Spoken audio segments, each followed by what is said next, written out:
Buenas noches a todas y a todos quienes nos siguen construyendo los comités de defensa de la Cuarta Transformación. El día de hoy tendremos un gran programa. Después de esta sección, en la cual no tendremos las noticias, sino comentaremos otro tema que es de gran relevancia, tendremos una importante entrevista con el conocido actor Jorge Zárate, un hombre que además es un hombre comprometido con la Cuarta Transformación. Saludamos pues a todas y a todos quienes construyen los comités de defensa de la Cuarta Transformación, y el compañero José Antonio Rueda quiere hacer un anuncio con respecto a este tema tan polémico que es el juicio a los expresidentes de la República. José Antonio, si fueras tan amable de informarnos. Buenas noches a todos, a todas. Y como Flavio señalaba, por la premura, por la importancia de este tema, acordamos que estos minutos de análisis de las noticias los utilizaremos para señalar algunas cosas que nos parecen relevantes respecto al levantamiento de firmas que se está haciendo en todo el país para poder enjuiciar a los presidentes de la República que malcumplieron con su tarea, agraviando al pueblo, abusando del poder, generando una serie de conflictos de toda índole, pero particularmente golpeando también de manera inmisericorde el presupuesto nacional. Aquí quiero señalarles lo siguiente. Lo primero, miren, para poder hacer una consulta poniendo en el eje el castigo a los expresidentes de la República, existen tres vías. Uno es que el presidente de la República mandara la propuesta correspondiente a la Cámara de Diputados y Senadores. La segunda es que precisamente los legisladores pudieran conjuntar un tercio del Congreso en su conjunto para elaborar una propuesta que finalmente tendría que ser calificada por la mayoría de los diputados y la mayoría de los senadores, y a partir de ahí se cursa a la Suprema Corte de Justicia. Y el tercer método, que es el que a nosotros nos parece más correcto, es que los propios ciudadanos puedan conjuntar el 2% del padrón electoral del país, y a partir de ahí eleven una propuesta para que esta consulta se pueda hacer realidad. Si son los ciudadanos, tienen que mandar su propuesta con el 2% de las firmas a la Suprema Corte de Justicia, y previamente los revise el INE solamente para verificar que las firmas sean auténticas y que tengan todos los datos correspondientes. En este caso, yo quiero decirles que hay una serie de compañeros que se han abocado a levantar estas firmas, pero sabedores que ya el tiempo es muy corto, porque esto tiene que entregarse a más tardar el día 14, 15 de septiembre. Realmente estamos a escasos 16, 17 días.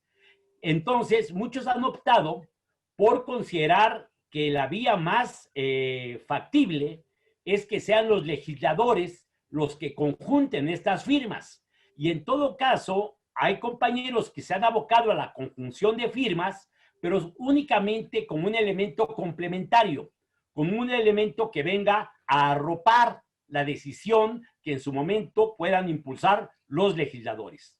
Yo quiero decirles que nosotros, como parte de la dirección de la Unidad de las Izquierdas y empeñados en el impulso de los comités de defensa de la Cuarta Transformación, tomamos la decisión de cumplir con los requisitos legales para hacer un enorme esfuerzo y tratar de conjuntar de aquí al día 14, 15 de septiembre 2 millones de firmas, ¿sí? Tendremos escasamente 17 días para poder conjuntar 2 millones de firmas. Quiero decirles que el reto es enorme, porque ustedes saben que pues es cuesta arriba poder conjuntar esta cantidad de firmas, tendríamos que estar prácticamente consiguiendo un promedio de 160,000 firmas diarias. Pero pensamos que es factible. Primero, pensamos que es factible. Segundo, pensamos que es lo mejor para poder hacer evidente que es del pueblo el que está atrás de este impulso. Y tercero, sabemos que si no contáramos con el apoyo de un amplísimo número de ciudadanos, de militantes de diversas organizaciones, de grupos sociales, de mujeres, de hombres, de jóvenes, de compañeros y de personas de los más diversos extractos sociales, sería prácticamente imposible. Pero nosotros sabemos que el pueblo de México ha sido muy agraviado y en ese sentido pensamos que muchísimos mexicanos, que muchísimas mexicanas nos pueden ayudar en esa tarea, ¿sí? La cuestión es relativamente sencilla. Ya tenemos nosotros el registro de propiamente la instancia correspondiente, que expide una constancia. En esta constancia ya quedamos avalados, por decirlo de esta manera, en el proceso legal para que nuestras firmas tengan referencia formal. Porque si no hubiéramos hecho nosotros este movimiento de tener una constancia expedida por la presidencia de la Cámara de Senadores, nuestras firmas, aunque juntáramos 2 o 3 o 4 millones, no tendrían ninguna repercusión. Hay que contar con una constancia expedida particularmente por la senadora Mónica Fernández Balboa. Ya contamos con esto. Aparte, esta misma instancia tiene que autorizar y tiene que integrarnos un formato para la obtención de las firmas. También ya contamos con el formato, ¿sí? Y a partir de esto, no tomamos formatos de pasadas consultas. No, no, no. Esto se tiene que hacer en el momento. Y así lo hicimos nosotros, ¿sí? Ahora, nosotros muy pronto vamos a subir en redes el formato correspondiente con la pregunta precisa que se tiene que incluir en cada formato, ¿sí? Y a partir de allí estaremos nosotros atentos para que se vayan firmando y ya tenemos un domicilio para que ustedes, ya sea de manera personal o por correo, por cualquier medio, nos hagan llegar las listas ya firmadas. Cabe hacer el señalamiento que aunque la lista contempla hasta 10 personas, en realidad, si una familia baja un formato y firman 3, 4, no importa. Si quieren ayudarse con familiares, con amigos, con vecinos, sería lo mejor. Pero si incluso una lista viene con una sola firma, para nosotros es muy importante y la integraremos y la tomaremos en cuenta. Les insistimos que es muy importante que ustedes nos ayuden, que ustedes, en la medida de sus posibilidades, tomando todas las medidas de esta etapa pandémica en la que hay que cuidarnos mucho, pero que ustedes puedan hablar con familiares, con amigos, con vecinos, con todas las personas que puedan y nos ayuden a reunir el mayor número de firmas posibles. El formato es muy sencillo, solamente hay que poner el apellido paterno, el apellido materno, los nombres y la clave de elector. Esto es lo fundamental que se tiene que hacer para que estas listas sean válidas. Es un reto enorme, insistimos, pero también insistimos que es muy importante que los ciudadanos tomen las riendas en sus manos, que determinen su voluntad y que se sumen a este enorme esfuerzo. Creo que sería muy importante, Flavio, que aunque todos lo sabemos, que recordemos un poco por qué es tan importante que podamos hacer este esfuerzo, qué significa que los presidentes que abusaron de su poder en todos sentidos no queden impunes. Creo que sería muy importante que en este caso nos ayudaras, Flavio. Pues es muy importante destacar quiénes son. Quiero recordar a los dos últimos expresidentes. Todos lo tenemos en la memoria. ¿Y cómo no vamos a tener en la memoria a Felipe Calderón si llenó de sangre nuestro país y ensangrentó nuestro país? Si dejó una estela de sangre a lo largo y ancho del país. El señor Felipe Calderón, el primer elemento por el cual es recordado después del fraude del 2006, porque es un presidente que llegó mediante el fraude. Y hoy estamos sabiendo, hoy se está conociendo la magnitud de los negocios que este señor tenía, que llega mediante el fraude, mediante un escandaloso fraude electoral, haya sido como haya sido, dijo él, pero inmediatamente después de su llegada, echa a andar el carro de la guerra en nuestro país e inventa una guerra política para justificar que el ejército en las calles le garantice el que él pueda gobernar, el que pueda presentarse a cualquier parte de la República. Entonces, un presidente que es emanado de un fraude inventa una guerra contra el crimen organizado, que hoy sabemos que no es una guerra, porque le entregó al crimen organizado la seguridad del Estado mexicano, porque nombró a un delincuente, a un criminal, hoy preso en una cárcel de los Estados Unidos, junto con sus compinches, les entregó la seguridad del Estado mexicano. Un narcogobierno, estableció un narcogobierno en México.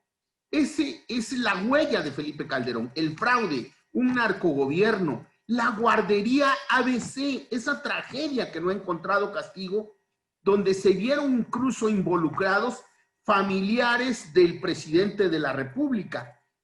La estela de luz, todos cuando pasamos por el Paseo de la Reforma, ahí vamos a encontrar un adefesio que la gente le bautizó como la suavicrema o como la estela de Pus, pero que todos podemos estar claros que es un monumento a la corrupción, ya que hay que recordar los millones y millones de pesos que esto costó para hacer este megamonumento a la corrupción.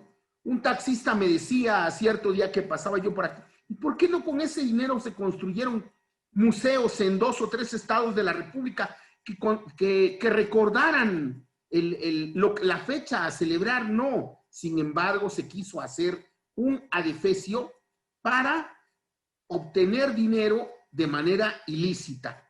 También hay que recordar que con el gobierno de Felipe Calderón inició el narcoterrorismo en nuestro país.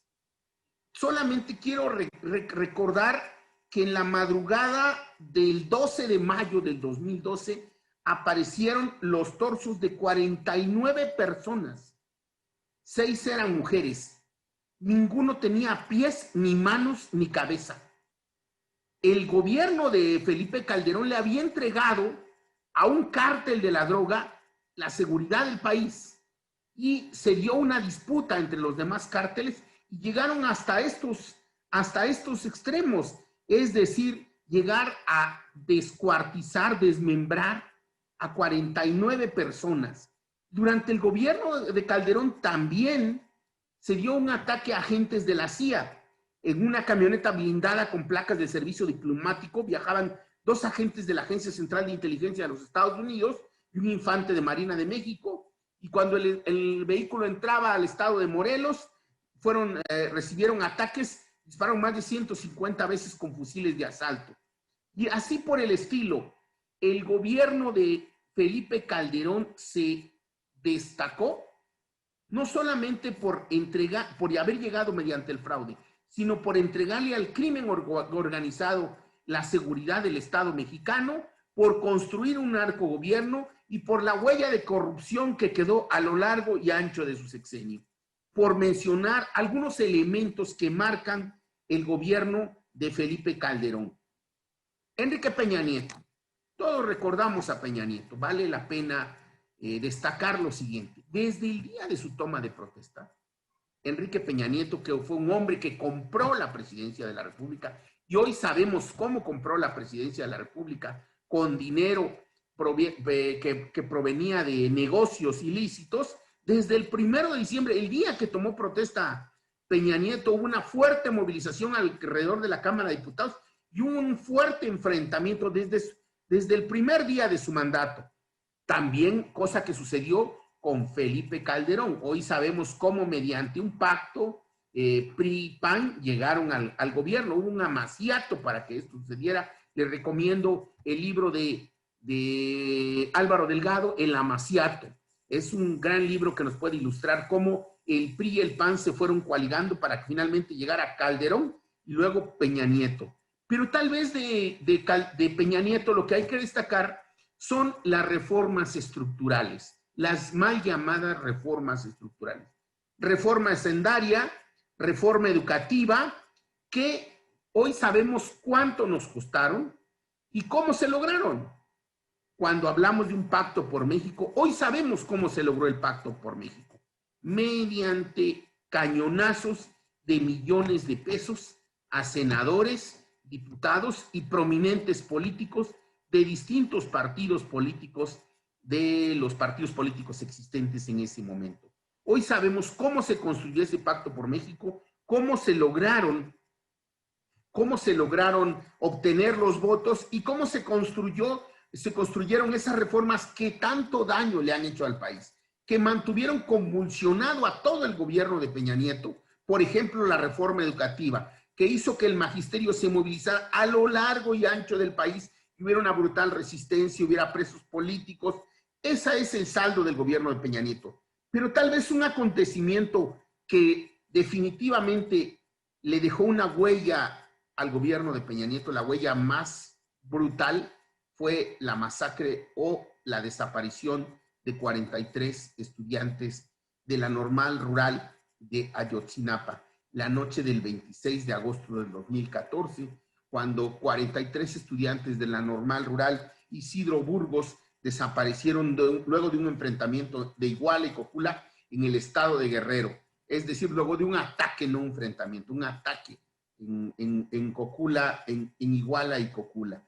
Hoy sabemos que de ese ataque, de esa agresión, de esa desaparición, estuvo enterada la policía y el ejército, el Estado mexicano, y por eso queremos que se sepa la verdad. Y por eso decimos, fue el Estado y debe esclarecerse y llegar hasta el fondo del asunto, caiga quien caiga. Otro escándalo que marcó el gobierno de Peña Nieto fue la llamada Casa Blanca. En noviembre de 2014, el portal informativo Aristegui Noticias dio a conocer que el presidente y su esposa Angélica Rivera tenían una mansión en la colonia Lomas de Chapultepec, cuyo valor ascendía a 83 millones de pesos, y hoy sabemos que fue un regalo de la empresa IGA. El portal de Aristegui Noticias, por cierto, quien fue despedida de su programa por órdenes de Felipe Calderón, cuando Aristegui se atrevió en su programa a hablar del rumor tan fuerte que corría en el país acerca del alcoholismo de Felipe Calderón. El presidente Calderón, entre comillas, presidente, dio la orden fulminante de que despidieran a Carmen Aristegui, y hace un par de días quiso acusar de autoritario a Andrés Manuel López Obrador por si corrían a Loret de Mola. Inmediatamente Aristegui y muchos le recordaron a Felipe Calderón que no se le olvidara que él había dado la orden para despedir a Carmen Aristegui. Bueno, en este programa de Carmen Aristegui se dio a conocer la Casa Blanca. Al respecto hay un libro de Fernández Noroña, hay un libro, me parece que de San Juana Martínez, y ahí está totalmente documentado cómo una casa que valuada en aproximadamente 83 millones de pesos es regalada a la familia presidencial, quien hizo que la esposa del presidente en ese momento saliera a justificar que era una casa producto de su trabajo, de los contratos que había tenido durante su paso por Televisa. También va a ser recordado Peña Nieto por los gasolinazos, ese término que se acuñó en México muy mexicano de los gasolinazos. Eran los aumentos permanentes a las gasolinas durante su sexenio. También recordaremos seguramente a Peña Nieto por Odebrecht, que hoy ya estamos a punto de conocer los entretelones de cómo se dio este mega fraude. Vamos también a recordar a Peña Nieto por la estafa maestra y mucho más. Pues es un pequeño semblante de los dos últimos expresidentes que nosotros consideramos deben ser juzgados, y estamos haciendo una invitación para que todas y todos podamos sumarnos a la campaña para la recolección de firmas. Los ciudadanos tenemos un gran poder y hay que hacerlo valer. El gobierno de López Obrador, desde su llegada, ha impulsado la participación ciudadana, y hoy que se estableció este mecanismo, nos hemos sumado a esta posibilidad para, desde la sociedad, desde nuestro carácter de ciudadanos y desde nuestro carácter de opositores a estos gobiernos neoliberales, podamos exigir se juzgue a los expresidentes. Les invitamos a buscar los formatos, les invitamos a promover, todo cuenta, pegar un cartel, hacer un meeting, denunciar, correr la voz con la familia, comentarlo en la mesa familiar, difundirlo en las redes sociales, todo cuenta. Lo importante es sumarnos a esta campaña para llamar al juicio a los expresidentes, y no hay que perder de vista también que el Senado de la República tiene la posibilidad legal también de exigirlo, y esperemos que los senadores mexicanos se comprometan con el pueblo de México y podamos en el corto plazo tener la posibilidad de juzgar a los expresidentes, ahora que se ha abierto esta posibilidad legal. Pues eso sería la introducción a este programa. No sé si quiera cerrar con algo, Antonio. Yo quiero agregar nada más un punto que es muy importante. Miren, debemos de tomar en cuenta que aunque la consulta ciudadana es un derecho de los ciudadanos mexicanos, la verdad es que en el pasado se puso, pero de hecho nunca se ha concretado. Cuando los ciudadanos mexicanos han hecho un esfuerzo enorme para conjuntar firmas, por ejemplo, para evitar la privatización de la industria energética, se encontraban algunos recovecos para escabuir el tema, y les quiero decir que por eso nunca se ha hecho una consulta ciudadana en México, a pesar de que la ley lo señale. Ahora, ¿qué es lo importante? Miren, quisiera concluir con lo siguiente. Esto está soportado en la Constitución, en el artículo 34 constitucional, y de ahí se desprende la Ley Federal de Consulta Popular. En el artículo 21, quiero leérselos explícitamente, en el artículo 21 se habla de qué hay que hacer para que un escrito cumpla con los elementos claves y se pueda autorizar una consulta popular. Y aquí se refieren a la pregunta. Es muy importante la pregunta que se integra a las firmas que se están levantando. Dice, miren, el inciso 3 del artículo 21. La pregunta que se proponga para la consulta deberá ser elaborada sin contenidos tendenciosos o juicios de valor y formulada de tal manera que produzca una respuesta categórica en sentido positivo o negativo, y deberá estar relacionada con el tema de la consulta. ¿Qué les quiero decir con esto? Que formular una pregunta para que se levanten las firmas es muy importante, porque en el pasado de ahí se agarraba la Suprema Corte de Justicia para descalificar todo un proceso. Por eso es que nosotros, en la Unidad de las Izquierdas, pusimos mucho cuidado. No pusimos lo que quisimos, sino que fuimos debidamente asesorados por distintos abogados para que la pregunta fuera pertinente y cumpliera con los requisitos de ley.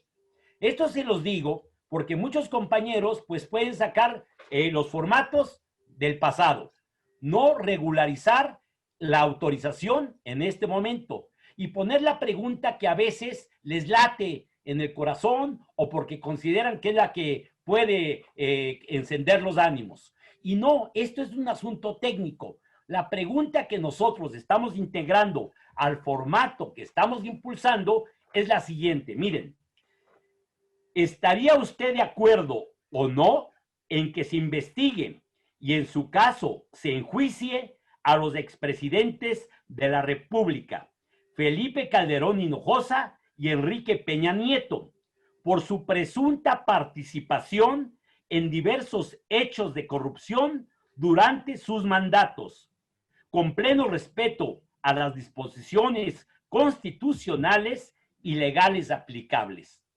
Esta redacción, compañeros, compañeras, amigos, amigas, cumple con los requisitos de ley para que no sea descalificada nuestra pregunta, porque en muchas ocasiones se preguntaba solo en un sentido y nosotros estamos equilibrando los elementos para que haya la posibilidad que la gente conteste cuando se haga la consulta en un sentido o en otro, como lo dice la ley, y que continuamente no se integra en la pregunta que se propone por los ciudadanos.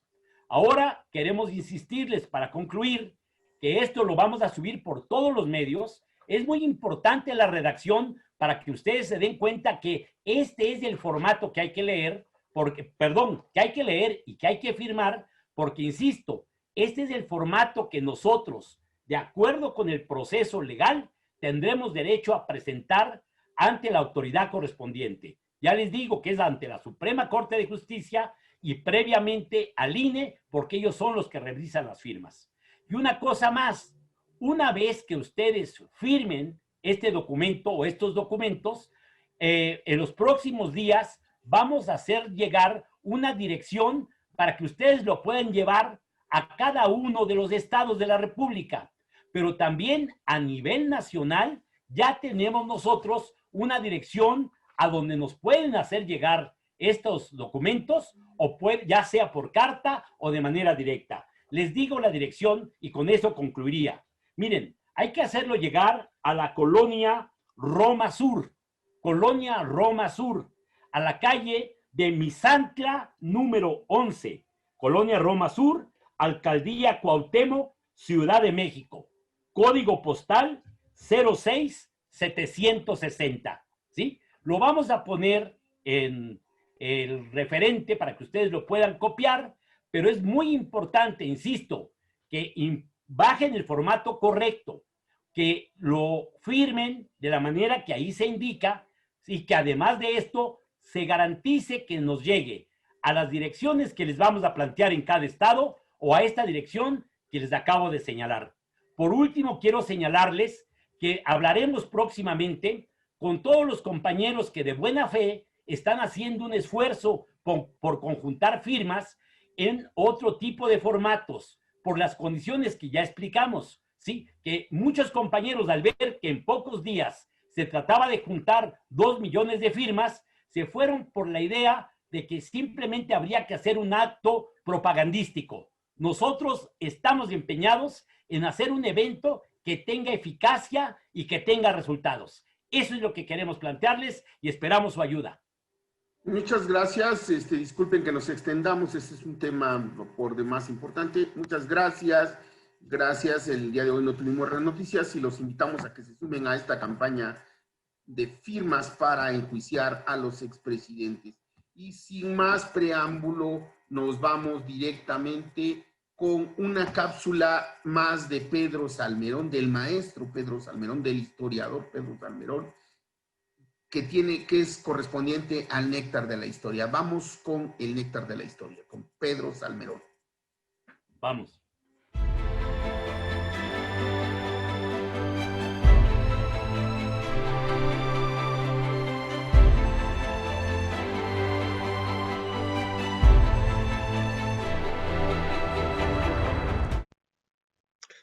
Hola, hoy les pido que me dejen leer un poco. Un 28 de agosto de 1931, el Diario Oficial de la Federación publicó la Ley Federal del Trabajo, que estuvo vigente con escasas modificaciones durante más de 40 años. Esa ley reglamentó el artículo 123 de la Constitución. Al respecto de la Constitución y el artículo 123, quiero reflexionar hoy. Un 5 de febrero de 1903, cuando se cumplían 46 años de la Constitución entonces vigente, sobre el balcón del periódico El Hijo del Aguizote se colgó una manta que decía: "La Constitución ha muerto". Valientemente se fotografiaron debajo de la manta una docena de trabajadores del diario, entre ellos Ricardo y Enrique Flores Magón. Para ellos, como para muchos mexicanos, el gobierno de Porfirio Díaz había traicionado la letra y el espíritu de la Constitución de 1857. Era cierto, y ese fue el detonante de la Revolución Mexicana, entre otros. Flores Magón en 1906, Madero en 1910, Carranza en 1913, Villa y Zapata en 1914, llamaron a reconstruir, retomar el espíritu de la Constitución Liberal de 57. Lo que surgió de la revolución fue otra constitución que retomó algunas partes de aquella. Pero esa constitución, la de 1917, no solamente pretendía ser la ley suprema de la nación, mucho más que eso, para los ideólogos oficiales del siglo XX mexicano, era la síntesis de la idea de país que tenían los vencedores de la revolución y era parte central de la legitimación del régimen priista, del régimen emanado de la revolución en los años 20 y 30 y del priista, que ya no es el mismo, después de 1946.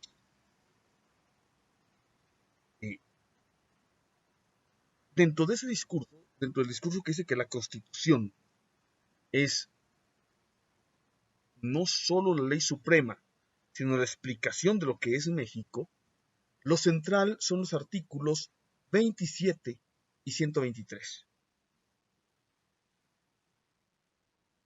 Pero esa Constitución, la de 17, ya no existe. La Constitución que hoy nos rige es contraria al espíritu de la que se promulgó en 17. Se le han hecho más de 600 reformas y solo 26 de sus 136 artículos mantienen su redacción original. La mayor parte de las reformas, de las modificaciones que se le hicieron a la Constitución, son posteriores a 1982. Sobre todo, posteriores a 1988. Es decir, la Constitución que hoy nos rige es una Constitución neoliberal. Ya no es la de 17.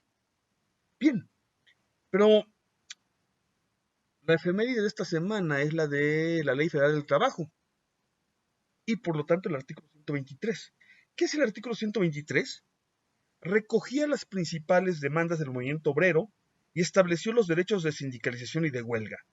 Fijó límites a la jornada de trabajo, estableció el salario mínimo y el descanso dominical, prohibió el trabajo infantil e impuso diversas condiciones de seguridad, incluida la seguridad social, servicios sociales y prestaciones. Además, los diputados del Congreso Constituyente le dieron al Estado, particularmente al presidente de la República, al Ejecutivo Federal, el papel de mediador en las relaciones obrero-patronales al asignarle la facultad de autorizar la constitución de las organizaciones laborales y la capacidad de dictaminar sobre la legalidad o no de las huelgas.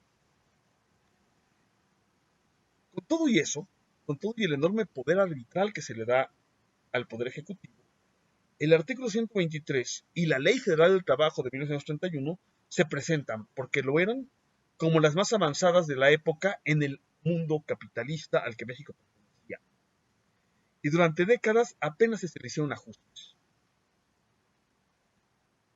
Así, el régimen laboral mexicano se basó, hasta los años 70, en una legislación protectora y una política salarial progresiva que se expresaba en aumentos reales al salario del obrero y en prestaciones diversas y que buscaba la estabilidad en el empleo, la seguridad social,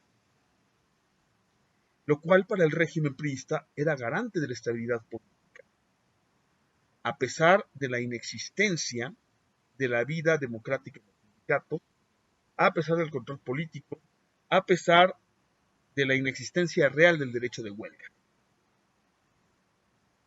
No nos gusta la Ley Federal del Trabajo priista, pero lo que tenemos ahora, después de las reformas de Felipe Calderón y Peña Nieto, es mucho peor. Una labor nuestra es reconstruir el espíritu del artículo 123 y sobre todo llevarlo mucho más allá. Nos vemos el rato. Muchas gracias al historiador, al maestro Pedro Salmerón por su colaboración con nosotros. Vamos ahora a una importantísima entrevista con un destacado actor, con un hombre comprometido también con la Cuarta Transformación, que pertenece a una nueva generación de actores que está destacando en el cine mexicano. Ustedes saben que el cine mexicano está cobrando gran relevancia en el mundo. Hoy tenemos tal vez a tres de los mejores directores del mundo y están otros más despuntando, pero tenemos a una pléyade de actores que no solamente están destacando en el cine, sino además se están comprometiendo con su país, están comprometidos con la Cuarta Transformación. Es el caso de Jorge Zárate. Vamos a la entrevista con Jorge Zárate.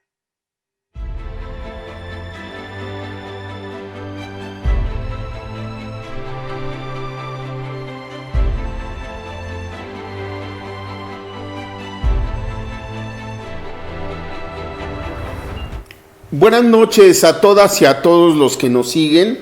Estamos construyendo los comités de defensa de la Cuarta Transformación y hoy tenemos a un gran actor con nosotros, a un personaje, a un gran personaje, a un actor consolidado que ha participado en decenas de películas, decenas de obras de teatro, entre otras películas en El crimen del padre Amaro, en Tlatelolco, en Nicotina, en La ley de Herodes, en El infierno, en una serie de películas, y que tiene, pues, quisiéramos conocer su visión del México que estamos viviendo. Yo quisiera partir, Jorge, si me permites tutearte,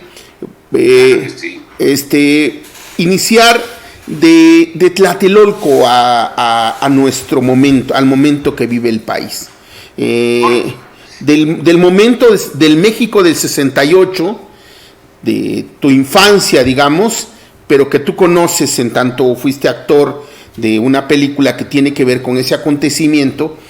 ¿Cómo ves la evolución de México de Tlatelolco al 2000, al momento en el que nos encontramos?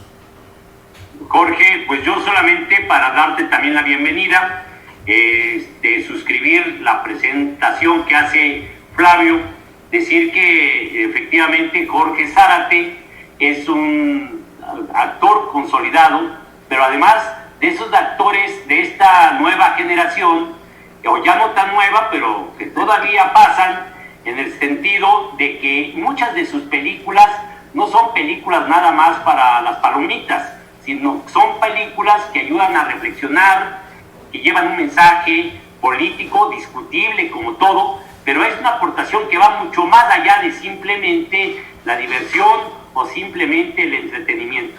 Yo creo que por eso es muy valiosa su presencia. Yo también agradezco tu buena disposición y seguramente vamos a disfrutar mucho tu presencia en este programa. Era todo, darte la bienvenida. Bueno, es que con el recibimiento de ustedes dos me siento ya muy satisfecho. Yo por mí aquí terminaría la plática porque pues han hablado muchas gracias, en verdad. Pues muchísimas gracias por su invitación a platicar en estos temas que a mí la verdad es que me gusta mucho y de actuación, ¿no? Me gusta mucho hablar siempre de actuación y de política, sobre todo porque considero que todo es política, ¿no? Todo lo que se hace, todo lo que uno tiende a hacer, hasta lo más frívolo, tarde o temprano adquiere un nivel de profundidad que es exactamente eso. Me está diciendo aquí una nota que dice que mi conexión a internet es inestable, pero sí, ahí vamos, ¿verdad?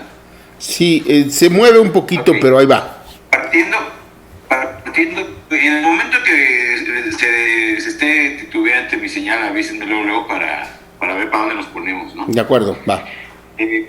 Considerando esto que menciona Flavio de cómo veo todo ese momento del 78 hasta ahorita, lo veo exactamente como un todo. Sí creo yo que es un momento que empieza por ahí, o incluso más atrás, que empezaría quizá con la huelga de médicos y de ferrocarrileros que había en los 50s y 60s, pero el 61 tiene una fuerza como de presencia de la ciudadanía, presencia, digamos, de la sociedad que conforma, ¿no? El Estado mexicano. Y en ese sentido, en el 68, pues bueno, yo lo que recuerdo es ser un niño cuyas pláticas en la casa y en cualquier lugar giraban en torno a de qué lado estabas, si con los estudiantes o con los granaderos. Así de esquemático recuerdo yo ese momento en mi infancia. Hay una situación muy particular en mi casa, en mi familia quiero decir, en el sentido de que mi papá era militar Entonces, en el 68 era militar, él siendo tropa, e hizo una pequeñita carrera militar, terminando hasta ser subteniente. En el 71 se decide dar de baja. Y precisamente se decide dar de baja, aunque es una licencia que ellos consideran, ellos dan licencias atemporales para siempre, ¿no? Pero porque según esto nunca te das de baja del ejército. Y entonces él en el 68 pues empezó a sentir estas cosas extrañas para lo cual era usado el ejército. Y a diferencia de mi abuelo, que también era militar, pero que no por él entró a ser militar, mi papá, sino por una necesidad económica real, entró a ser tropa. Él vio en ese transcurrir de su carrerita de militar en la milicia, pues estos manejos que se le daba de repente al ejército, ¿no? Entre ellos, el principal que supimos, pues, fue que no se sabía qué iba a pasar el 2 de octubre, pero que mejor no saliéramos. Eso que se percibe en la película de Jorge, Rojo Amanecer. En esa película que ahí sí no estuve yo y lamento mucho no haber estado, pero que es una gran película. Esa sensación de atmósfera que maneja el papá Héctor Bonilla diciendo ahí que no se sabe qué va a pasar, pero no sabían, era la misma que yo sentía en la casa y que teníamos ahí ese día, tal cual, desde un día antes, de no salir, de no sabíamos qué iba a pasar, pero que él tenía que estar encuartelado y que no iba a estar en la casa, ¿no?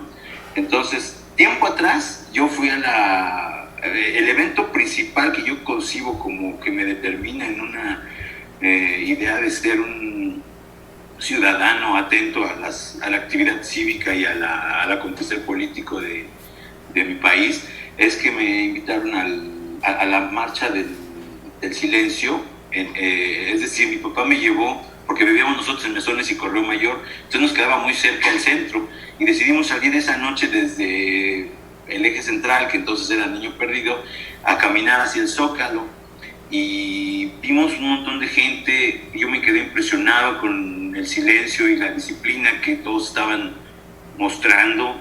Mi cuestionamiento era siempre de por qué están en silencio, y era porque esa era la manifestación, porque quieren que nos callemos. Me acuerdo que me decía mi papá, siendo militar me decía esas cosas. A mí me conmueve mucho mi padre, porque siento que cayó al ejército pues, por desgracia económica, no porque realmente tuviera un gusto por la milicia o por la actividad marcial, no sé ni cómo definir esto, pero pues llegó ahí. Y total, que a lo que voy es de que ese discurso era contradictorio en la casa, porque en la casa estaba lleno de libros acerca de pues todo el izquierdismo que estaba en ese entonces. Yo me acuerdo desde niño conocer del Che, desde niño conocer de la Revolución Cubana, desde niño conocer de los movimientos sociales, cosa que era muy inquietante, porque mi papá pareciera que era alguien que tenía una conciencia social, que tiene una conciencia social, porque todavía vive, que tiene una conciencia social, pero que está muy claro de cómo los actores o los mecanismos que rigen a la sociedad pues lo van determinando también a uno, pero no hay que traicionarse en la integridad y la ideología de uno, porque uno puede estar siendo víctima de todo lo acontecer del mundo, pero lo que realmente debe de mantenerse íntegro es este lugar en el cual estés consciente de lo que tú requieres para tu país y de tu persona y de tu sociedad. Y entonces a lo que voy, ya para concluir mi participación aquí ahorita con esta pregunta, es de que yo sí percibo como que inicia desde el 68 y acaba hasta, bueno, sigue activísimo actualmente ahorita. El activismo está muy, muy consciente ahorita, muy, muy presente, diría yo, en muchos aspectos. Se motivó, digo, hasta la sociedad que no era participativa, ahí anda ahora queriendo manifestarse, con sus caravanas de coches, y qué bueno que vivimos ahora en un país que sí existe esa libertad de expresión, porque si fuera el dictador que de repente dicen que sería Andrés Manuel López Obrador, pues evidentemente nunca les hubieran dejado, y yo sí hubiera disfrutado un poco, quizá un tanque deteniendo la caravana, pero bueno, pero son las costumbres que teníamos de México, ¿no? Efectivamente, me da mucho gusto reconocer que vivimos en un estado que estamos buscando ese estado de derecho, que al menos en cuanto a libertad de expresión no nos podemos quejar, o al menos los que dirían, ay, miren, están cerrando nexos, no nos podemos quejar, porque no es cierto que la están cerrando por libertad de expresión.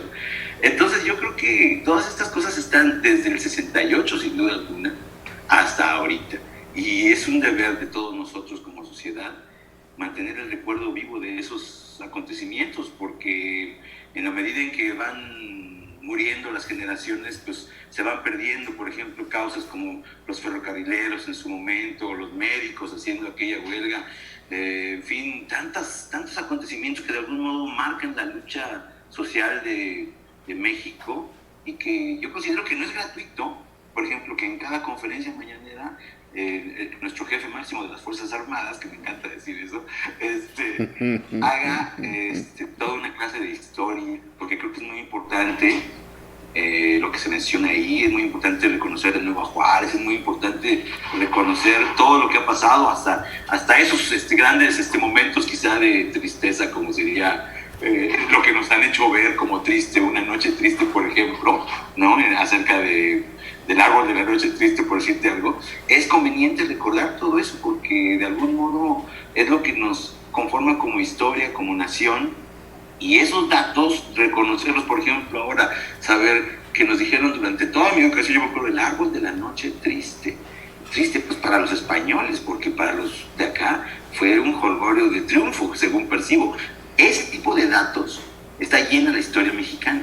De ese tipo de cositas está llena la historia mexicana, que a la hora de que los vamos detectando desde un lado de la historia, entendemos en dónde y de qué lado debe mascar la iguana. Muy bien, Jorge. Oye, para darle continuidad, efectivamente tú te refieres a la lucha de los ferrocarrileros del 58, 59, la lucha de los médicos en el 65, 66. Yo en un programa señalaba de que me da mucho gusto de que el doctor Rustrián vive todavía, que fue uno de los dirigentes de aquel movimiento, y afortunadamente es oaxaqueño. Ya sabes que los oaxaqueños son muy resistentes para la lucha social y también para la sobrevivencia. Bueno, pues vive el doctor Rustrián, luego vino el 68, después vinieron el 71, después vinieron las luchas de la época de la resistencia obrera, ¿sí? Todos los 70, después las luchas electorales que arrancaron en el 82 con doña Rosario Ibarra de Piedra, pues, entre otros, Eberto Castillo. Después vino la lucha electoral tan larga en el cual parecía que íbamos a estar condenados a la derrota, haciéndole fraude al ingeniero Cuauhtémoc Cárdenas, y después 2 fraudes para Andrés Manuel. Sí, pero sí, finalmente llegamos a un momento culminante, a un momento clave de la historia de México, en donde se abre la perspectiva de ganar, y obviamente nos damos cuenta que lejos de ganar y ya ganar la serenidad y la paz, vivimos tiempos de sacudimientos, de diferencias, de confrontaciones, de boas y de frenas y demás. ¿Cómo viviste, Jorge? ¿Cómo percibes tú este proceso electoral y finalmente el triunfo del 88? ¿Y cómo ves las cosas, del 2018, y cómo ves las cosas? ¿Sí? Bueno, del 88 también, pero ahí fue como el arranque, ¿no? Pero del 2018, ¿y cómo ves las condiciones hoy? ¿Cómo ves los retos? ¿Cómo ves las distintas formas en que la sociedad se empieza a mover? ¿Cómo ves tu sector? Hace 15 días, cuando platicábamos con Jesús Ochoa, sin entrar en detalles de los nombres, pero sí decíamos cómo se percibe un sector al que tú perteneces, y que de suyo pues hay mucha gente progresista, mucha gente comprometida, mucha gente con libertad de pensamiento, pero también no deja de ser cierto que pues de manera general pues la gente no vive en las condiciones de los más oprimidos de este país, y en muchas ocasiones se da un fenómeno que es muy cierto, que para poder generar mejores condiciones para los más marginados, los más oprimidos, no deja de pegar eso en los sectores de la clase media, y en muchas ocasiones no estamos preparados ideológicamente, culturalmente, para enfrentar estas nuevas situaciones. Ya te hice como 3 o 4 preguntas al mismo tiempo para que tú de alguna manera me contestes al estilo miscelánea, lo que te parezca correcto. Muchas gracias. Fíjate que ahorita que mencionaste todo también acontecimientos desde políticos, sociales que mencionaste, de las elecciones y todo eso. Yo en un momento ya omití todo, fui muy esquemático, me fui desde el 68 hasta ahorita, me parece que sí está bien, pero sí siento que todo adentro está lleno de lucha, y desde mi perspectiva teatral, desde la perspectiva de actor, yo iba a mencionar que en el 85, con el terremoto, por ejemplo, además de toda la sociedad, cómo se activó en ese momento, efectivamente, muy claramente se notó que era el inicio, un parteaguas. En el teatro nos empezamos a organizar porque surgió cuando en el 88, después del terremoto, surgió la Unión de Vecinos y Damnificados, el 19 de septiembre, que la conformaban unos hermanos que se pedían Betancourt, sí, que son gente muy, siempre han estado muy activos socialmente, y a lo que iba yo es de que se conformó la coordinadora de teatros de grupo. En ese entonces empezamos a hacer una especie de unión que nunca se había dado antes, más que cuando se formó la ANDA, pero que era gente de teatro que solamente estaba reclamando de algún modo un lugar y un espacio dentro de todo esto que ya veíamos ahí que se estaba repartiendo de una manera bastante rara y extraña, y que de algún modo queríamos nosotros también, no una tajada, sino que atendieran el lado de la cultura, el lado del teatro. Y me acuerdo que de lo que sucedió ahí, de lo que logramos nosotros en ese entonces, creo que fue lo que años después fue el teatro escolar, funciones para teatro escolar, que dieron muchísimos grupos de teatro que en ese entonces no tenían foro alguno para presentarse, y que fueron acogidos dentro de este programa de teatro que de algún modo el gobierno en ese entonces lo dio. Siento que en ese entonces ¿cómo decirlo? Estas concesiones que tenía el gobierno para la gente de la cultura, de algún modo era una manera de irlos callando, de irlos calmando. Pero, por ejemplo, hablando de lo que me dices desde aquí, desde el lado del teatrero, del actor, yo percibo ahora cómo mucha gente ha decidido reclamar la extinción de los fideicomisos, que efectivamente yo, desde mi perspectiva, por haber votado por López Obrador, pienso, está en lo correcto, es lo correcto. Vimos cómo se manejaron esos dineros de manera indebida, y entonces, bueno, está un grupo de la comunidad cultural reclamando la extinción de esos fideicomisos. Es la mayoría.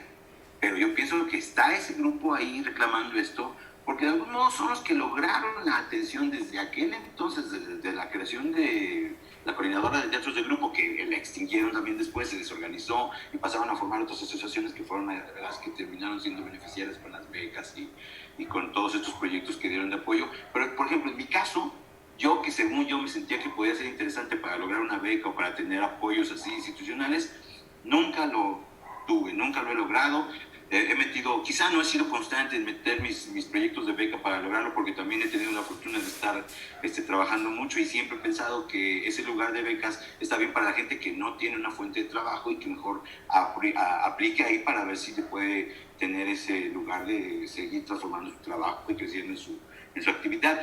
Por eso es de que también he aplicado poco, he aplicado para becas en poesía, en teatro y en otros lugares. A lo mejor también me he estado meando fuera del vacío, quizás es lo que ha pasado, pero creo yo que, pues bueno, estoy hablando de este fenómeno que ahorita está sucediendo, en el cual hay mucha gente que sí gozó de estos beneficios, de esas becas, y que ahora se está quejando porque ya no hay, porque de algún modo son los que siempre han gozado de esos beneficios, de esas becas. Yo sí soy de la idea que esos dineros, ese fideicomiso, no deberían de ser otorgados para los proyectos, para la cultura en general, sino para, como a mí me tocó vivirlo cuando yo era niño también, que me llevaron al teatro un día en la escuela. Y de ahí, pues la regaron, porque de ahí me enamoré y me quedé ya pensando para siempre en ser actor. Y entonces esa es la cuestión. Yo creo que si dan los apoyos desde abajo, la gente se va a ir de algún modo cultivando para llegar a conformar todo ¿cómo decirlo? Una comunidad cultural en la cual conformes si seas parte tanto consumidor como creador, productor. Pero yo sí creo que la idea de ahorita extinguir los fideicomisos, por ejemplo, me parece a mí correcta, porque creo que se van a usar de otra manera. Nos asustamos siempre en la comunidad cinematográfica y en la comunidad artística. ¡Ay, qué va a pasar con nosotros! Pero yo honestamente te digo, yo nunca he gozado de esos apoyos, pero sí entiendo cómo piden esos apoyos, y entiendo que haya este lugar en el cual, ¿y ahora qué va a pasar con la cultura? Yo soy de la idea de que la cultura se sostiene sola. La cultura se sostiene sostiene, y el ejemplo está muy claro para mí, por ejemplo, en todo lo que es Oaxaca, ¿no? O sea, si estamos hablando efectivamente de alta cultura, a lo mejor, evidentemente, nada más nos vamos a hablar de cierto nivel de producciones, pero la cultura popular en general se sostiene sola, sin necesidad de fideicomisos ni de lana. Solita está aportando siempre eso. De hecho, ahorita, por ejemplo, estamos conformando una cultura cibernética del Zoom, este lugar en el cual ahorita estamos conviviendo todos nosotros, se va a pasar como algo más que va a ser una plataforma de atención. Es lo que yo creo que sucede. A eso me refiero yo, que todos los actos, todas las cosas terminan siendo políticas. Así que, bueno, tratando de abundar aquí en lo que me soltaste, José Luis, pues bueno, pienso en esas cosas. Ahorita de repente me llegaron estos problemas de ahorita, pero son muchísimas cosas que hay que atender. Yo siempre he pensado también una cosa que siempre me dicen, ay, ¿tú qué ves? ¿Cómo ves el problema en el Medio Oriente o en otros lugares? Yo digo, ¿para qué nos vamos a otros lados si aquí hay muchísimo que atender y que cuidar? Aquí hay muchísimo que tenemos que corregir, y creo yo que los ojos deben de estar puestos en la nación, sin caer en chauvinismos, simplemente para proteger a la patria y que crezca, que siga creciendo, pues, ¿no? O sea, a lo mejor a mí me dicen, ay, mira, chauvinista, y dices patria. Bueno, pues efectivamente son ese tipo de cosas son las que hay que acrecentar. Me refiero con esos detallitos que de repente está plasmada toda la historia de México, que de algún modo nos hacen ir viendo hacia dónde debemos de llevar nuestras energías y nuestras fuerzas. Yo veo muy bien ahorita cómo está, qué bueno que ganamos, qué bueno que ganó Andrés Manuel López Obrador, lo apoyamos completamente, y en ese sentido, por eso estamos aquí, porque de algún modo ahora sí hay cosas que defender, a diferencia de otros momentos en los cuales era constante crítica y alusiones privadas nada más, o alusiones que uno ni siquiera conocía, por ejemplo, como cuando nos metieron el Fobaproa, que de repente dices, ¿cómo? Y entonces te pones a investigar a ver qué está pasando, y entonces aprendes lo que está sucediendo. Pero si no te da el acontecimiento, no te inicias, no te activas tú para informarte acerca de tu acontecer social. Entonces yo sí creo que estos lugares son muy importantes para que de algún modo se dé cuenta que gente quizá tan frívola o tan ajena a la política tiene maneras, y hay maneras de opinar y hay maneras de hablarlo siempre todo. Jorge, tú participaste en una película que en su momento sacudió al país. Me refiero a tu participación o a la película El crimen del padre Amaro. Me parece que esa película, basada en la novela de Eca de Queiroz, pues en su momento fue un espacio para denunciar y para poner las luces sobre la iglesia, sobre lo que sucedía en la iglesia o lo que sucede en la iglesia. Muchos recordamos la trama de esa película, y tú seguramente la tienes muy presente. Yo quiero referirme a dos fenómenos que suceden dentro de la iglesia y que quisiera conocer tu opinión. Uno, al fenómeno de la iglesia católica y el poder político, los nexos entre la iglesia católica y el poder político. El crimen del padre Amaro, desde mi perspectiva, no es la actitud, no es el acto de cometer un pecado del sacerdote, sino de pensar en el poder como el eje de su vida, pensar en ser obispo, pensar en llegar a lo mejor a ser cardenal, para luego a lo mejor algún día llegar a ser papa. Y yo quisiera que habláramos un poquito de esa iglesia, de la iglesia ligada al poder político y acostumbrada a obtener canonjías del poder político.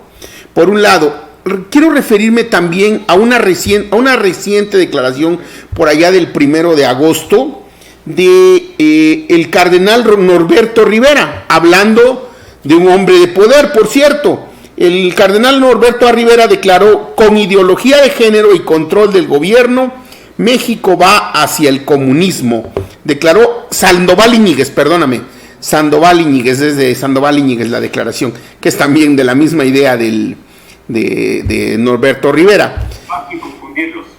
No hay que confundirlos, pero no son lo mismo, pero son igual. No es lo mismo, pero es igual. Pero quisiera que nos refiriéramos también a la pederastía como otro de los grandes males de la Iglesia Católica y al encubrimiento de los pederastas que tienen que ver con estos personajes que mencioné.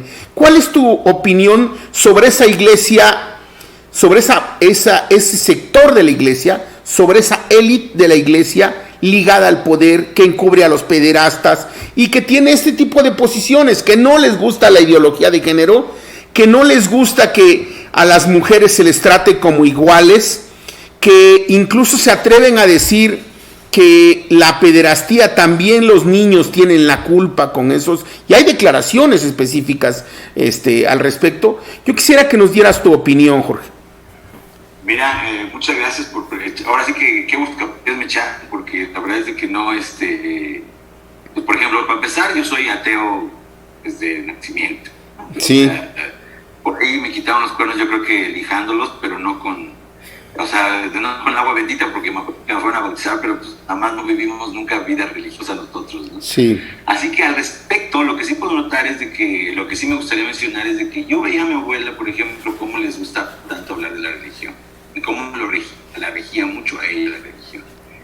Ella ya no vivió esto que se supo después de todos estos actos de pederastía que se tenían dentro de la Iglesia Católica, pero seguramente a la hora de saberlo se hubiera sentido muy mal, porque ella era muy creyente y muy fervorosa de ese tipo de dinámicas religiosas, ¿no? Yo de algún modo me siento que sí fui educado desde el catolicismo, pero sin ser este católico práctico, el que ni siquiera a las misas los domingos. Pero entonces me es muy fácil percibir ese lugar de dolor en el cual hay una gran traición al lado humano y cristiano de todos sus feligreses de esa iglesia, a la hora de saberse ese lugar en el cual hubo tales abusos de confianza y de autoridad, diría yo, ¿no? Porque eso es lo que creo yo que termina sucediendo. También el resultado ¿cómo llamarlo? Por ejemplo, hablando del padre Maciel, por decirte, siento yo que es el resultado de la sociedad misma, hace un bicho muy extraño que hace que sea esquizofrénica su vida y que tenga ese lugar en el cual, pues, su vida es de película, ¿no?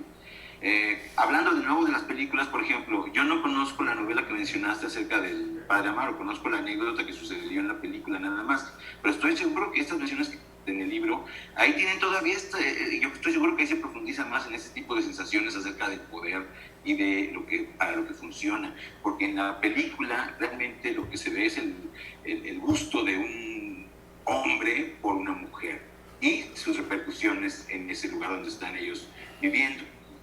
Hablando de esto que me mencionas, de estos comentarios que tienen estas personalidades de la iglesia, que yo no soy al respecto muy seguidor de todos esos aconteceres, en ese sentido sí, sé que todo es política, pero cuando empezaron a hablar de pederastía, ahí en ese sentido yo dije, híjole, qué mal que llegó a la iglesia, que era un lugar muy santo para mi abuela, a este lugar, ni modo, qué bueno que no vives, abuela, para verlo, ¿no?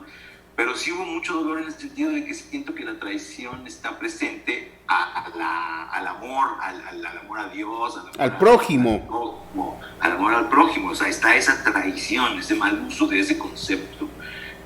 Al respecto, lo que puedo vivir es de que esos acontecimiimientos sirvieron de algún modo para que reiteráramos esa separación que de algún modo se estaba logrando de nuevo a la hora que se trastabilló tanto el Estado laico, digámoslo así, que para mí desde el día que Fox le dedicó ese primer día que dijo gracias a la Virgen de Guadalupe, ahí debimos de haber brincado todos, pero bueno, nos tardamos mucho, ni modo, se lo dejamos como a su libertad de expresión, pero sí estaba infringiendo ahí el Estado laico muy, muy grueso, y dejó abierta la puerta para todo lo que vino después, incluyendo nuestros dirigentes, ¿no? Que de algún modo sabemos en dónde está su humanidad o su religión o su cristianismo, pero que ya no pertenecen a esa idea de la relación que existe con la Iglesia Católica que había tanto con el poder.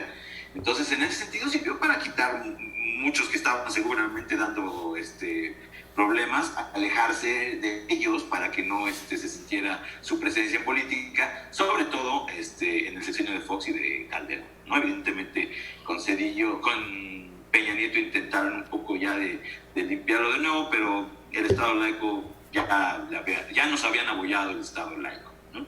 Creo yo que ahora con las nuevas leyes que hay acerca de la libertad de culto, que bueno, existen desde hace tiempo, pero que actualmente están como funcionando mucho más claras, podemos tener en el gobierno alguien que sabemos que es perteneciente a una congregación religiosa, pero que no afecta en absoluto y al contrario, hace alusiones a la iglesia para determinar que quede muy claro que el comunismo no es precisamente una tendencia ideológica, sino una actitud normal del ser humano que se preocupa por el prójimo. O sea, lo que mencionó acerca del Papa Pancho, por ejemplo, ¿no? que dijo que los valores de la iglesia de proteger al pobre no es comunismo. ¡Wow! Nos lo puso, pero clarito para que todos lo usáramos y para que se diera. Desgraciadamente, yo creo que aquí en México hay mucha gente que ya ni siquiera pertenece a la iglesia, pero que sí trae una idea muy clarita, como si fuera una especie de...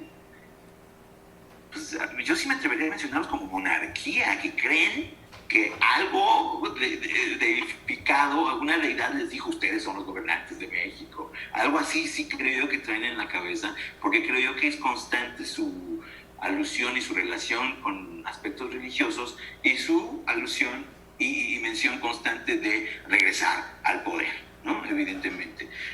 Hablándoles de anecdotario de las películas, por ejemplo, cuando hemos ido a realizar filmaciones a locaciones que están aquí en el Pedregal, de San Ángel, en estos lugares donde antes había nada más 300 familias y que ahora, pues bueno, han tenido que rentar sus casas para hacer locaciones de magnates narcotraficantes o de magnates, en fin, usan eso y lo rentan ellos y las producciones se las piden tal cual y las dejan tal cual.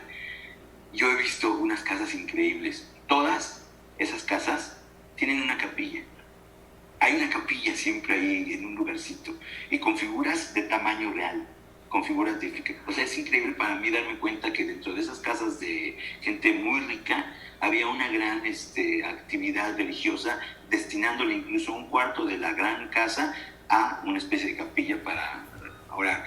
A mí, ese lado en el cual hay tal alusión a lo religioso, solo me hace pensar en que hay mucha culpa, en que hay mucha cosa adentro de ellos que hace que tengan que tener su conciencia tranquila y su modo de expiación, pues es solamente la religión. Entonces, a lo mejor te digo, insisto, en este grosso modo de ver las cosas muy esquemáticas y me dirán, a lo mejor está muy mal, Jorge, que las ves así, pero te hablo de lo que he vivido, de lo que estoy percibiendo como ciudadano y en mi trabajo, por ejemplo, y sí logramos, entramos a esas casas todo el equipo, todo el club de producción, y con la indicación de que respetamos y evidentemente somos muy respetuosos de todo, pero a lo que voy es de que todos nos admiramos de lo que encontramos ahí. Son costumbres que realmente pues, la clase media no tiene, más que de ir a la iglesia quizá, pero esa alusión en tu casa religiosa, cierto sector de la sociedad la tiene y siento que tiene que ver mucho con la culpa. Porque así como pienso eso, pienso que la gente que tiene mucho dinero, existe el trabajo que puede ser que hagas tal ronchita y tal cochinote, pero creo que esas cantidades que manejan ellos no pueden ser bien habidas. Claro. Fíjate, Jorge, que ahora que hablabas de eso, yo no dejé de transportarme a dos épocas de México. Uno, a la colonia, donde efectivamente mucha religiosidad en la vida cotidiana, mucha iglesia, mucho rezo y mucha explotación verdaderamente voraz en contra de los sectores más indefensos, ¿no? Me refiero a la colonia, pero también en el porfirismo. Vamos a encontrar que también en las grandes familias porfiristas también había, probablemente incluso las misas del domingo eran los lugares de recreación y de encuentro de las élites gobernantes. Claro que había también misa, pero para los pobres, ¿no? Ellos irían un poco más tarde, ya cuando la iglesia estaba ya un poquito ya más a su acceso. Y eso que tú señalas hoy, que retrata México de hoy, pero también de los años 60, 70, 80, de esto de México que veníamos hablando. de una religiosidad hasta cierto punto artificial, y que más bien era como una coartada para poder mantenerse en un nivel de abuso de élites privilegiadas y de posibilidades de justificarse a través de otra actividad, que es la dádiva a partir de acciones caricativas, que no venían a compensar el daño, ¿no? Entonces esto es muy interesante, pero pensando en otra sociedad, en la sociedad que ahora nos toca construir, te comento que Flavio y yo somos parte de este programa que se llama Construyendo los Comités de Defensa de la Cuarta Transformación. ¿Y cuál es nuestro objetivo en este espacio? Crear comités en todos lados, comités ciudadanos, que sean escuelas de la democracia participativa. Nosotros estamos convencidos que la labor del presidente es muy buena, la labor de gente que llegue a las cámaras de diputados, de senadores, al gobierno, puede ser, si tienen esa vocación, será positiva, pero que no estará completo este país si no generamos espacios donde los propios ciudadanos puedan reflexionar, analizar, proveerse de información fidedigna que les permita generar las discusiones y los análisis, la toma de decisiones y el impulso de alternativas para cambiar realmente lo peor de esta sociedad y reafirmar lo mucho que tenemos de bueno. ¿Cómo se podría, desde el punto de vista tuyo, como actor, como gente del mundo del arte, del teatro, percibir esta perspectiva de que la gente en su conjunto tenga más posibilidades de incidir en la conducción del país? Obviamente esto habla de normas democráticas, habla de reconstrucciones culturales, pero ¿tú cuál sería tu idea en esta perspectiva? Sí, yo considero que todos nosotros los que conformamos, digámoslo así, centro-izquierda o que tenemos estas ideas humanísticas o progresistas, por dejar ya el tema de la iglesia, siento que somos mejores cristianos que muchos católicos y muchos religiosos. O sea, siento que somos mejores personas sin tener religión alguna. Lo que yo quiero decir con esto es de que esto que hemos ido gestando acerca de procurar al prójimo, cuidarlo, tener estos aspectos humanos, cuidar los derechos humanos, todo esto toda esta corriente humanística que de algún modo vino a empapar a las políticas y a los gobiernos, y que en algún momento también estigmatizaron diciéndole solamente eso es comunismo y socialismo. Pienso que esas son las dinámicas que realmente deberíamos de llevar naturalmente como ser humano. A lo que voy es de que yo considero que lo vivido, por ejemplo, desde el 2006 para acá, ha conformado un gran grupo de una base muy clarita, de mucha gente muy disciplinada. Me gustaría agregar además de eso, muy disciplinada, pero que sabemos muy claramente en dónde está nuestra participación, y nuestro momento de participación es en las elecciones. O sea, sí creo yo que los círculos de estudio de algún modo conforman a la sociedad como van conformando un grupo de gente que va siendo la base de todo un movimiento, en este caso de regeneración nacional, que efectivamente se ha preocupado nada más por el prójimo, y eso es suficiente.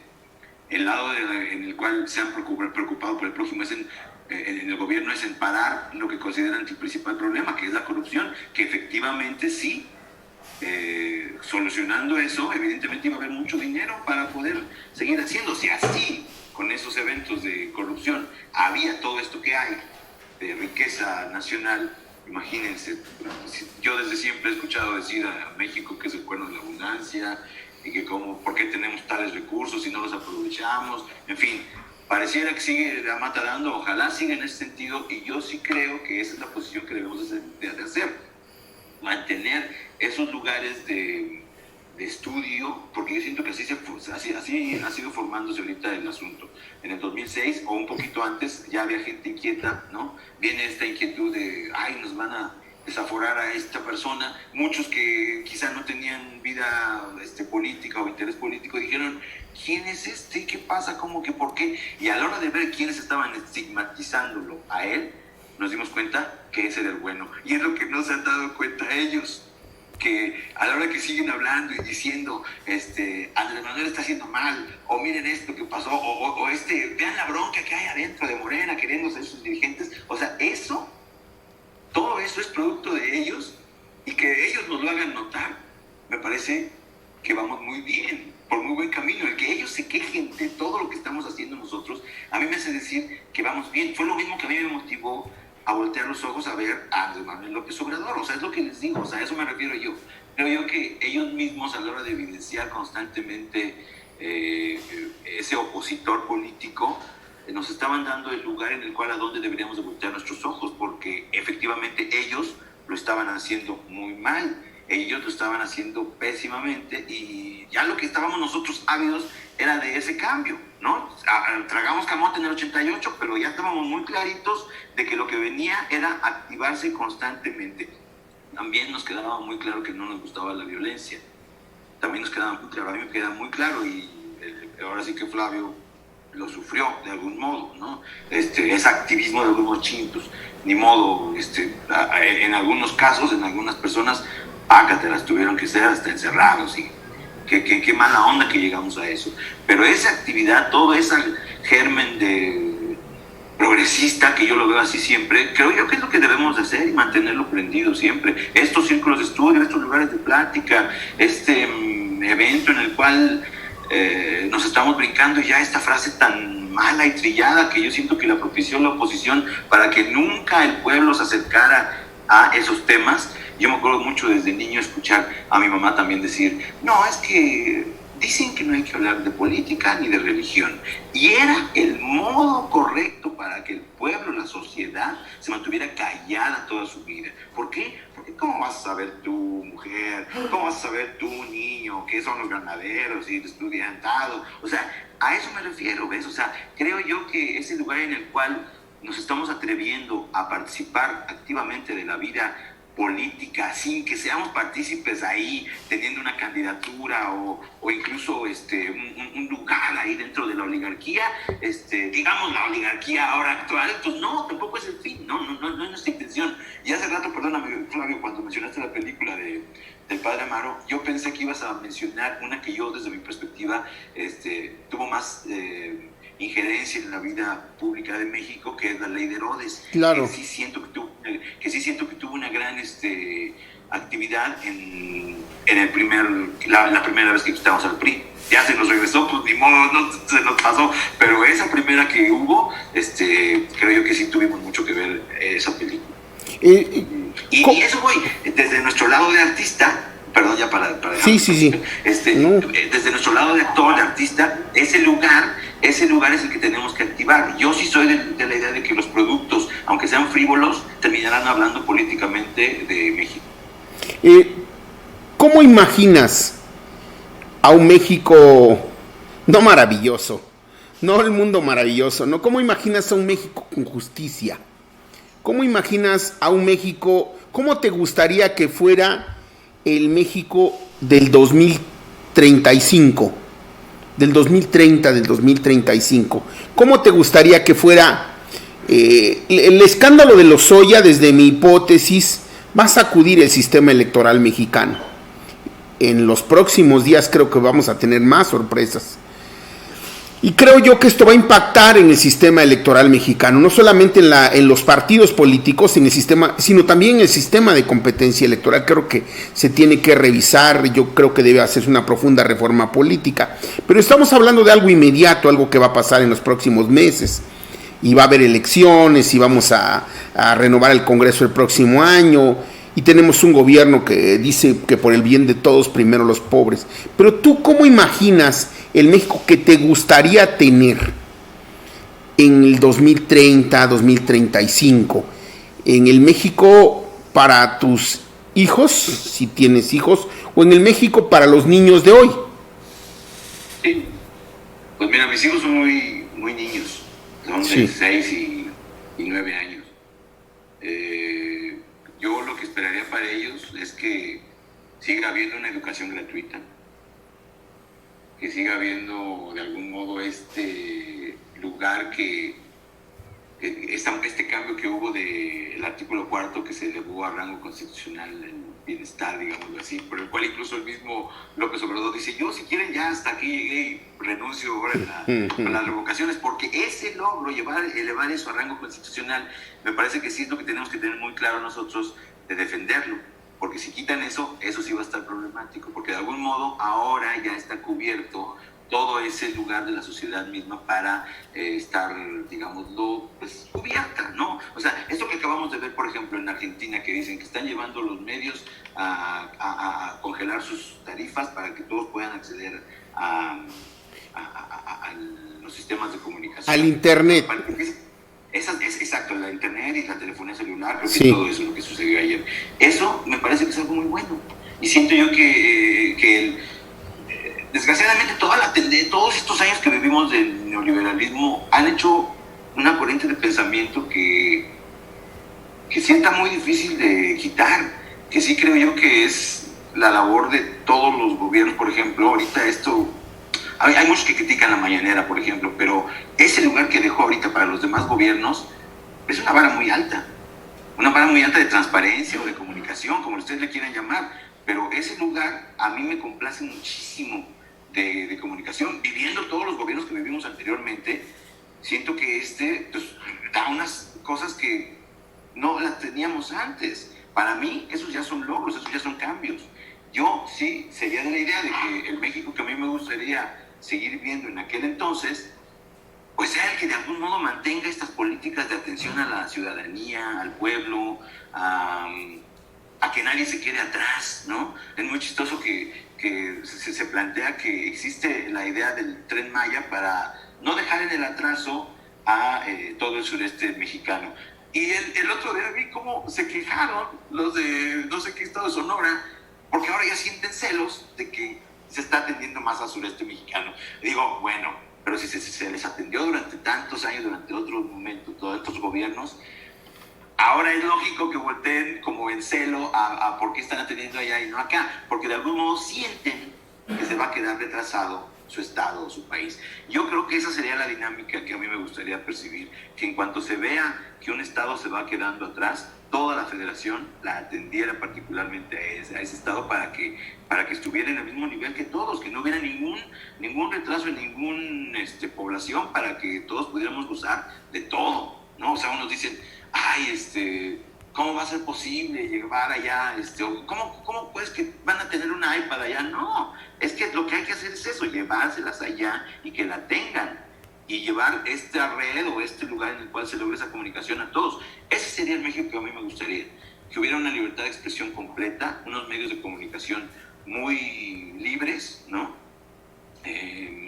Con mucha honestidad, digámoslo así, en el sentido de que fueran sus manejos transparentes, digámoslo, porque ya ves que Twitter de algún modo siento que hay una tribuna muy clara para ir manifestarse, pero sí pareciera que la controlan de una manera. Es un negocio que no está en nuestras manos, es un negocio de ellos, y por eso yo también digo, pues que la controlen como quieran. Si llegamos a ese lugar en el cual a lo mejor tenemos ese control sobre una plataforma social de esas, efectivamente va a haber las malas lenguas que digan, ahí está el dictador queriendo controlarlo todo, pero de algún modo mantenerlo libre, abierto, creo yo que es lo que hemos estado demostrando con este nuevo gobierno de Andrés Manuel.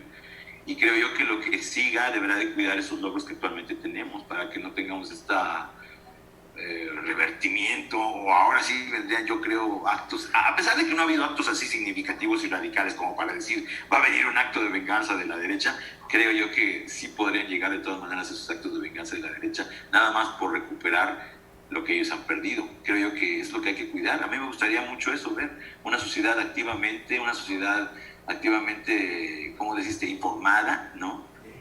Participativa, que se mantenga activa, que no haya este lugar en el cual de nuevo venga un acto de represión como para que haya un grupo que se culé en participar, pero que mantengamos ese activismo. Creo que eso es algo que se gestó y que debemos de mantenerlo y de nuevo honrar esos momentos que ha habido en la historia de México para que sigan siendo significativos para todos nosotros y que son los que nos hacen ver.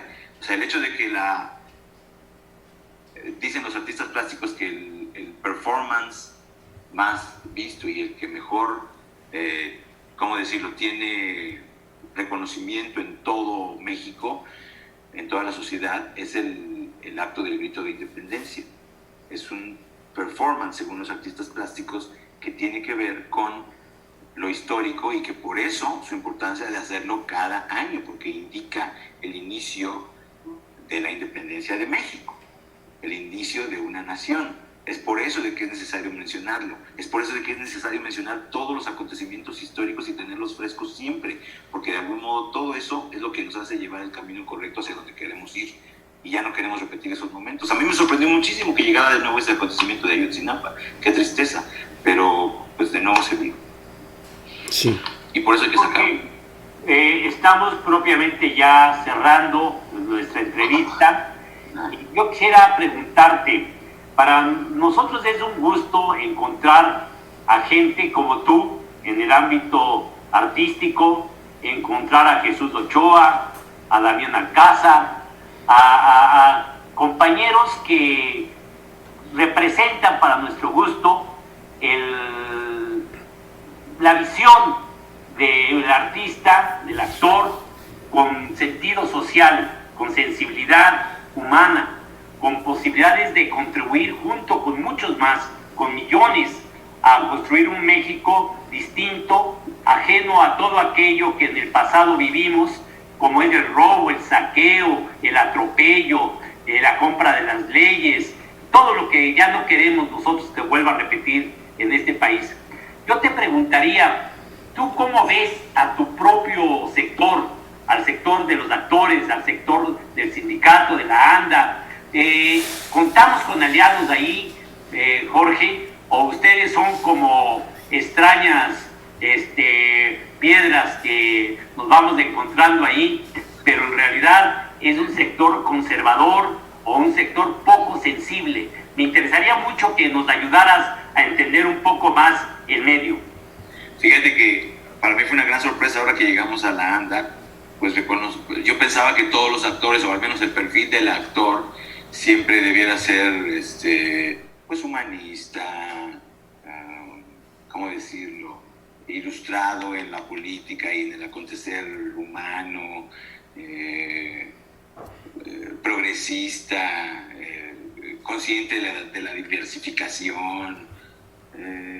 Y resulta que cuando voy viendo a los demás compañeros que hay ahí, pues hay gente que honestamente jamás pensé que pudieran ser actores, ¿no? Porque hay gente que son cerrados de derecha, increíble. Y a lo que voy es esto, de que en el gremio hay muy pocos actores que nos podemos decir libres, diría yo. Casi todos pertenecen, entre comillas, por supuesto, a una empresa, en el sentido de que tratan siempre de trabajar en un lugar.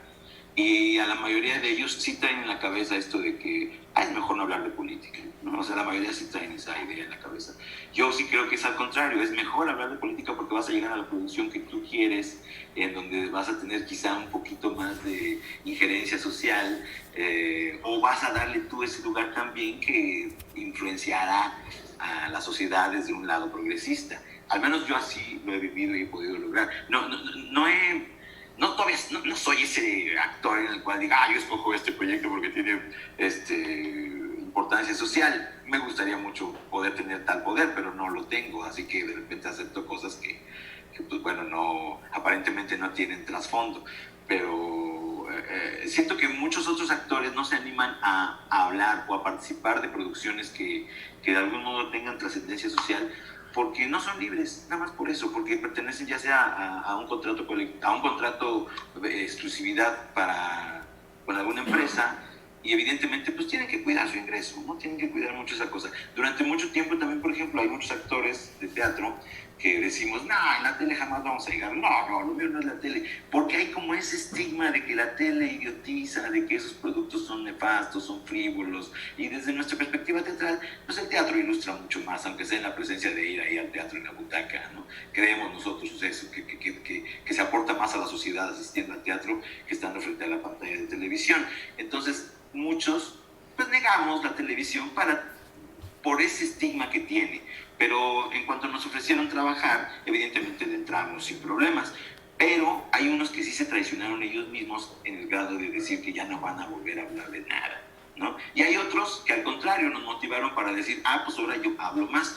Durante mucho tiempo también, en el 2008, por ejemplo, me gané una Ariel a Mejor Actor, ¿no? Es el único año que puedo decir que fui el mejor actor del México.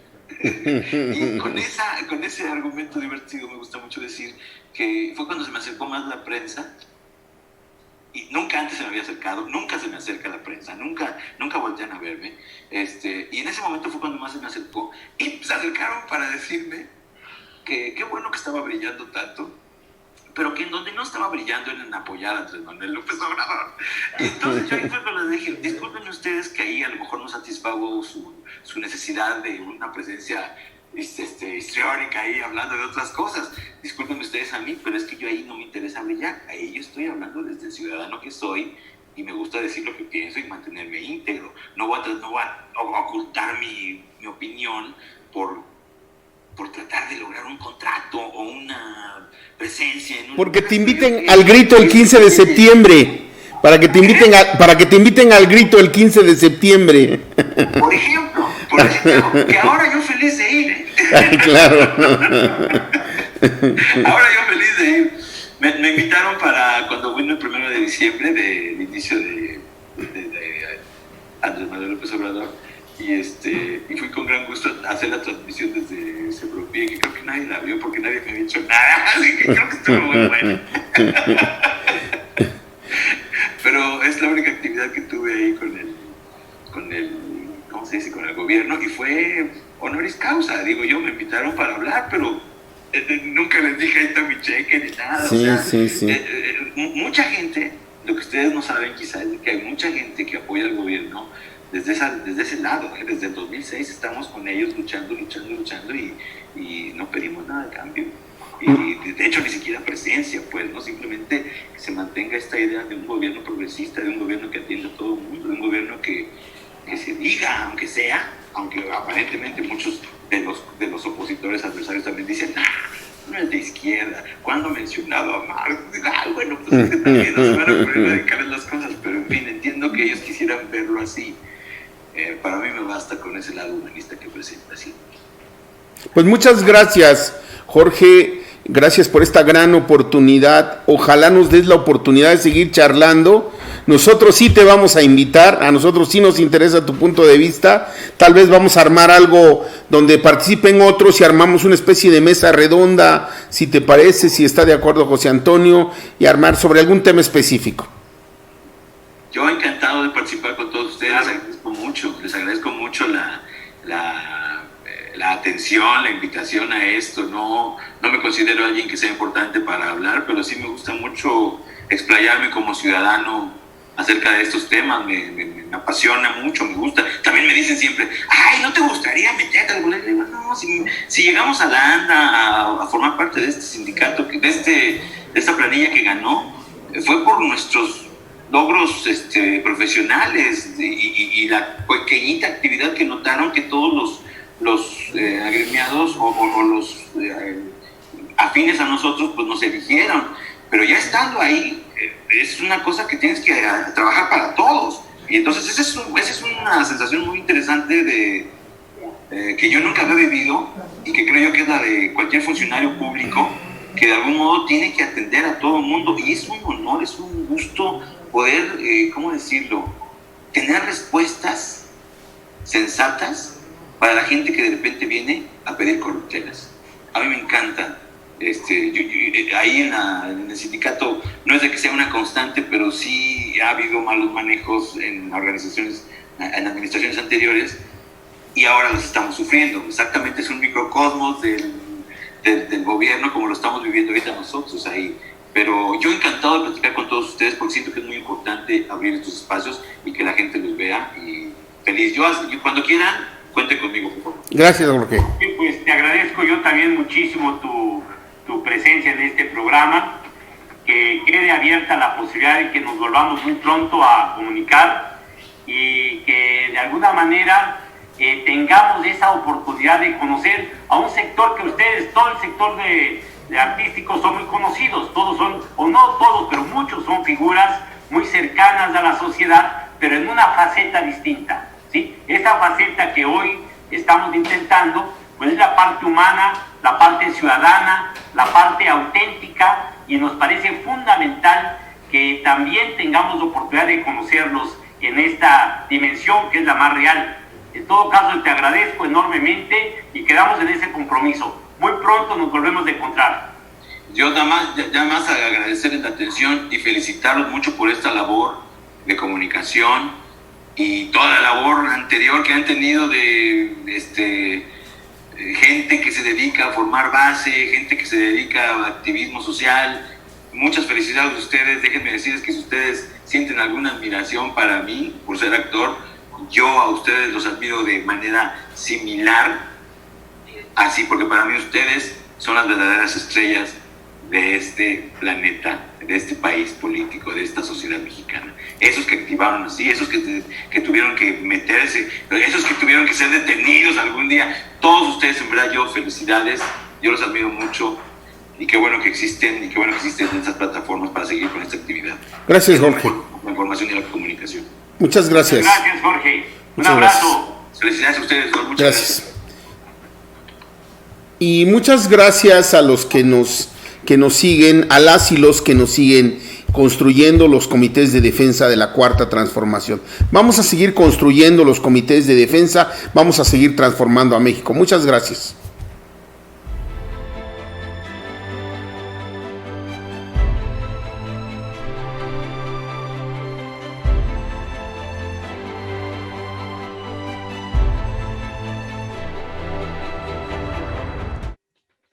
Pues muchas gracias, José Antonio. Después de esta espléndida entrevista con Jorge, no sé si quisieras despedir el programa, José Antonio. Bueno, pues nada más agradecerle a Jorge su disposición y señalar que él es parte también del Comité Ejecutivo de la ANDA, lo cual a mí me movería muy pronto a proponerles a distintos compañeros, algunos que ya han venido y otros que seguramente muy pronto vendrán, a que formen su comité de defensa de la Cuarta Transformación desde el sector de los artistas, de los actores y de mucha gente que se mueve en este mundo del arte. Seguramente vamos a tener muy buena respuesta ahí. Muchas gracias y buenas noches a todas y a todos.